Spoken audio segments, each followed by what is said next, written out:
नमस्कार दोस्तों, SR news में आप सभी का स्वागत है। मैं रिंकू यादव। दोस्तों, उत्तर प्रदेश में विधानसभा का चुनाव जैसे जैसे नजदीक आ रहा है वैसे वैसे भारतीय जनता पार्टी का हाथ पांव फूलने लगा है और समाजवादी पार्टी जिस प्रकार से एक्टिव है और जमीन पर उतर करके अखिलेश यादव के नेतृत्व में काम कर रही है, उससे कहीं न कहीं भारतीय जनता पार्टी की परेशानी बढ़ती जा रही है। अभी परसों आप सब लोगों ने देखा होगा कि कैसे दिल्ली में अखिलेश यादव की गिरफ्तारी होती है छात्रों के साथ आवाज बुलंद करने के आरोप में। तो मात्र 15 मिनट के अंदर उत्तर प्रदेश के हर जिला में समाजवादी पार्टी के कार्यकर्ता धरना प्रदर्शन पर उतर जाते हैं। मानो पूरे उत्तर प्रदेश का सिस्टम हैंग हो गया था समाजवादियों के दम पर। ये कहीं न कहीं भारतीय जनता पार्टी और योगी आदित्यनाथ के लिए टेंशन का विषय है। तो वहीं अखिलेश यादव जमीन पर उतर करके छात्रों की आवाज को बुलंद कर रहे हैं, तो किसानों की आवाज बन रहे हैं, बेरोजगार युवाओं का आवाज बन रहे हैं। और जिस प्रकार से सन 2012 में अखिलेश यादव ने जमीन पर उतर करके लड़ाई लड़ी थी बसपा सरकार के खिलाफ, वही रणनीति उन्होंने फिर से अपना लिया है। उनको पता है कि भारतीय जनता पार्टी को किस प्रकार से हराया जा सकता है। 2017 का चुनाव हारने के बाद और 2022 का चुनाव हारने के बाद कहीं न कहीं अखिलेश यादव को भी अब समझ में आ गया है कि भारतीय जनता पार्टी को यदि हराना है तो जमीन पर उतर करके लोगों का आवाज बनना पड़ेगा। और उसी सिलसिले में अखिलेश यादव ने अब कदम बढ़ा दिया है। आप सब लोगों ने देखा होगा कि कैसे डिम्पल यादव जो सांसद हैं, उन्होंने जिस दिन लाठीचार्ज हुआ था दिल्ली के जंतर मंतर में, वहां पर छात्रों से मिल रही थी, उनको पानी पिला रही थी, उनको सांत्वना दे रही थी और पुलिस के अधिकारियों को डांट फटकार भी लगा रही थी। तेजी से वहां से वीडियो क्लिप वायरल हुआ था। जिस प्रकार से समाजवादी पार्टी के तमाम सांसद दिल्ली के जंतर मंतर पे उतर करके छात्रों का मदद कर रहे थे, उनकी आवाज में अपनी आवाज को मिला करके सरकार के कानों तक पहुंचाने का काम कर रहे थे, ये कहीं न कहीं उत्तर प्रदेश के साथ साथ पूरे देश की जनता ने देखा है कि कैसे समाजवादी लोगों ने उन बेसहारा छात्रों का सहारा बने जंतर मंतर में। उसके बाद उनके साथ जो बर्बरता हुई दिल्ली के जंतर मंतर में, उसी के खिलाफ प्रोटेस्ट कर रहे थे अखिलेश यादव कल दिल्ली में। अब सरकार की तानाशाही को देखिए कि अखिलेश यादव का मांग बस इतना था कि लोकसभा का जो मानसून सत्र चल रहा है उसमें जो छात्रों के ऊपर लाठीचार्ज हुई है, जो बर्बरता हुई है दिल्ली सरकार और केंद्र सरकार के द्वारा जो बर्बरता की गई है छात्रों के ऊपर, उस पर चर्चा करा ली जाए। और जो छात्रों की मांग है कि शिक्षा मंत्री धर्मेंद्र प्रधान का इस्तीफा हो और सरकार एक ऐसा नियम कानून बनाए, ठोस कानून बनाए जिससे कि पेपर लीक न हो।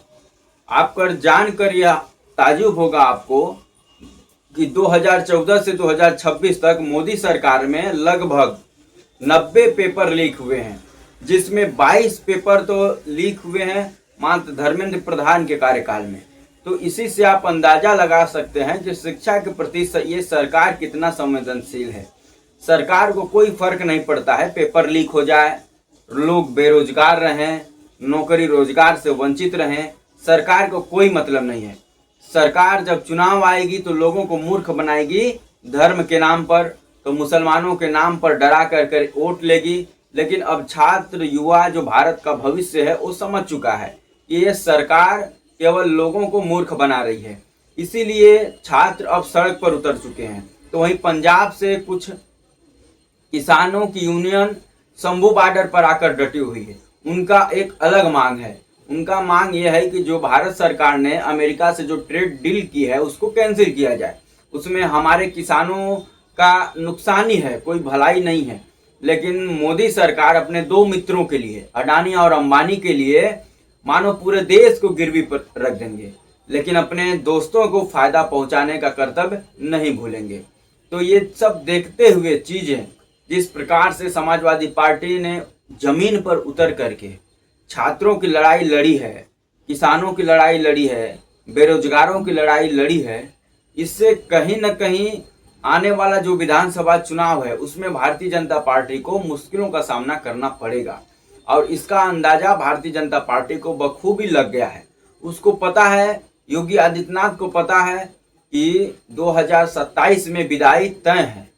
उत्तर प्रदेश की जनता अब उब चुकी है योगी आदित्यनाथ के झूठे वादों से। मंदिर मस्जिद के नाम से मंदिर में भी किस प्रकार से भाजपा और उसके संगी साथियों ने जिस प्रकार से भगवान राम के मंदिर को लूटा है, ये पूरा देश उससे परेशान है। पूरा देश आज सवाल पूछ रहा है भारतीय जनता पार्टी से कि क्या यही दिन देखने के लिए हम लोगों ने आपको वोट दिया था? क्या चोरी करने के लिए भारतीय जनता पार्टी ने हम लोगों से वोट मांगा था? ये सवाल भारतीय जनता पार्टी से उत्तर प्रदेश ही नहीं पूरे देश के राम भक्त कर रहे हैं और इससे कहीं ना कहीं भारतीय जनता पार्टी बैकफुट पर है। वैसे भारतीय जनता पार्टी का तो चोरी का, माफियानामे का इतिहास रहा है। और एक बात और जान करके आप लोगों को ताज्जुब होगा कि मोदी सरकार के दौरान बहन बेटियों के साथ अत्याचार बढ़ा है देश में। जितने रेप, हत्या, मर्डर, दुष्कर्म की घटनाएं हुई हैं इन 12 सालों में, उतना तो पिछले 70 सालों में भी भारत में नहीं हुई थी। तो कहीं ना कहीं ये सरकार, चाहे राज्य की सरकार हो योगी आदित्यनाथ की सरकार, चाहे केंद्र की मोदी सरकार हो, पूरी तरीके से हर विभाग में फेल है। नौकरी देने के नाम पर फेल है, बहन बेटियों की सुरक्षा के नाम पर फेल है, किसानों की आय अभी तक दोगुनी हुई, हर रोज किसान आत्महत्या कर रहा है। तो बुजुर्ग परेशान है, महिलाएं परेशान हैं, छात्र परेशान हैं। कोई खुश नहीं है इनके सरकार में। खुश कौन है? भारतीय जनता पार्टी और उसके दो मित्र अंडानी और अंबानी। बाकी पूरा देश इनसे नाराज है और राम भक्तों को तो आहत लगा है। राम भक्त तो परेशान हैं कि कैसे चुनाव आए और हम भारतीय जनता पार्टी को सबक सिखाएं। तो दोस्तों, आप सबकी क्या राय है?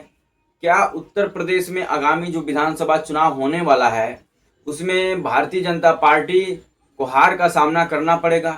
जिस प्रकार से चंदा चोरी हुआ है, छात्रों के ऊपर लाठीचार्ज हुआ है, बेरोजगारी अपने चरम सीमा पर पहुंच गई है, बहन बेटियों के साथ अत्याचार चरम सीमा पर पहुंच गया है, कस्टोडियल डेट उत्तर प्रदेश में देश में नंबर 1 पर है।